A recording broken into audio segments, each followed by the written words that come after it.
今回から、ドイツ観念論の祖、イマヌエル・カントの哲学を解説していくよ。カントか。難しそうだな。そうだね。この動画では哲学書がなぜ難しいのか、どうやったら理解できるのかについても解説していくね。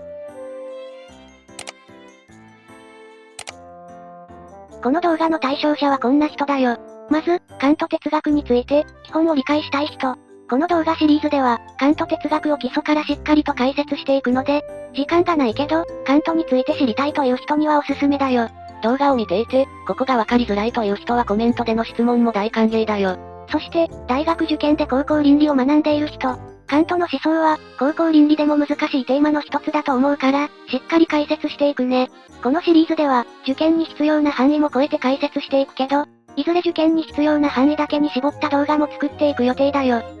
最後に哲学書を理解したいけど、難しいと感じている人だね。カントと聞くと、倫理学や政治哲学などで、義務論の大御所みたいに聞くから、純粋理性批判から読んでみたいと思ったけど、難しすぎて挫折してしまったよ。そうだね。最初に哲学書を難しいと感じる理由を一つ一つ話していくね。解決方法についてもちゃんと話すので安心してね。まず、背景知識が足りなくて読めないケースだね。哲学書といっても、プラトンの対話編など、扱っている問題は難しくても、文章の表現自体は誰でも理解できるような哲学書もある。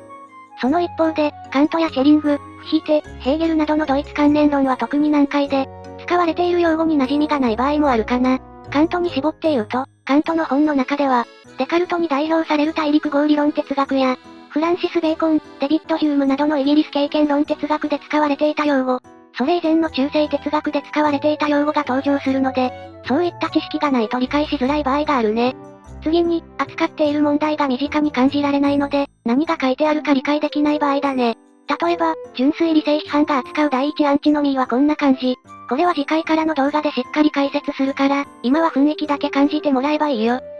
アンチノミー、テーゼ、アンチテーゼ、わからない用語が多いし、これを使って何をしたいのかイメージしづらいね。これは、哲学者自身の記述方法に問題がある場合もあるから一概には言えないけど、問題の背景を共有できないと議論の内容が見えてこない場合があるね。じゃあ解決方法について話していくね。まず、背景知識を補う方法としては、哲学史の本を読んでみるというのが大事かな。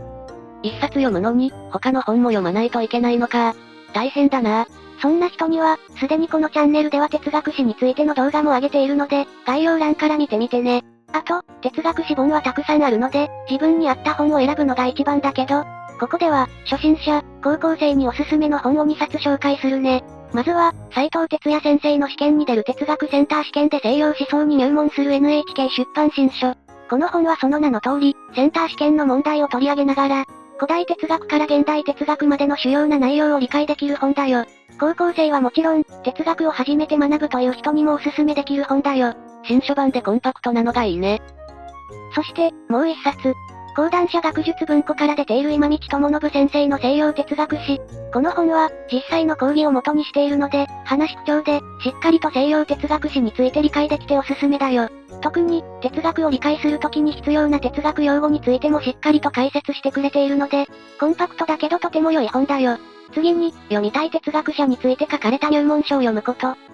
カントについては、いろんな入門書があるけど、菊間新書から出ている石川文康先生のカント入門をおすすめするよ。この本は、カントの3批判を中心に、その哲学の全体像を知ることができるよ。入門書を選ぶときは、その分野について長年研究してきた研究者が書いたものを選んだ方が良いよ。研究者によってどの部分を中心に解説するかに違いはあるけど、基本的な部分については、どの入門書も解説しているから、一冊こういった入門書を読んでおくと、哲学の背景理解にも役立つよ。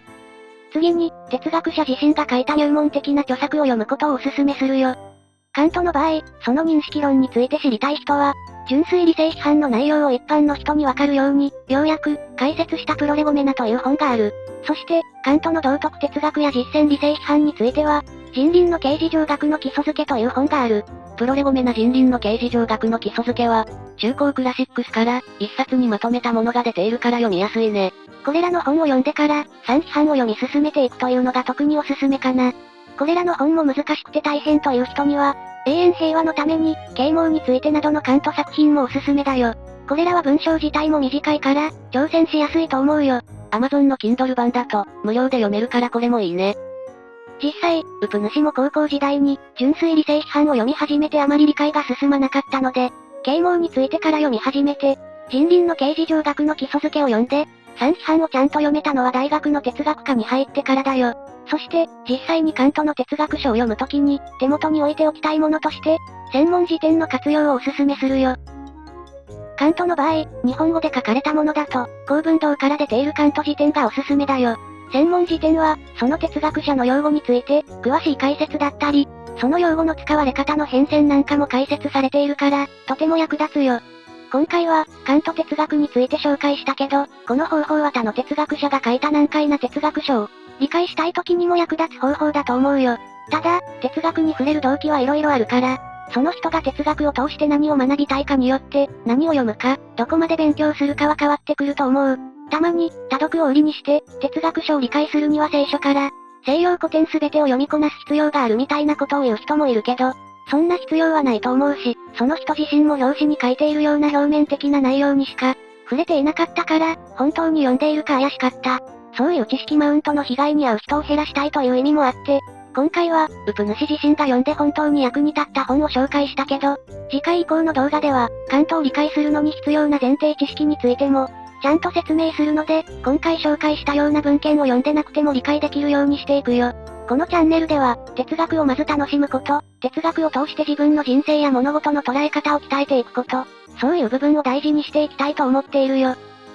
今回も、動画を最後まで見てくれてありがとうございます。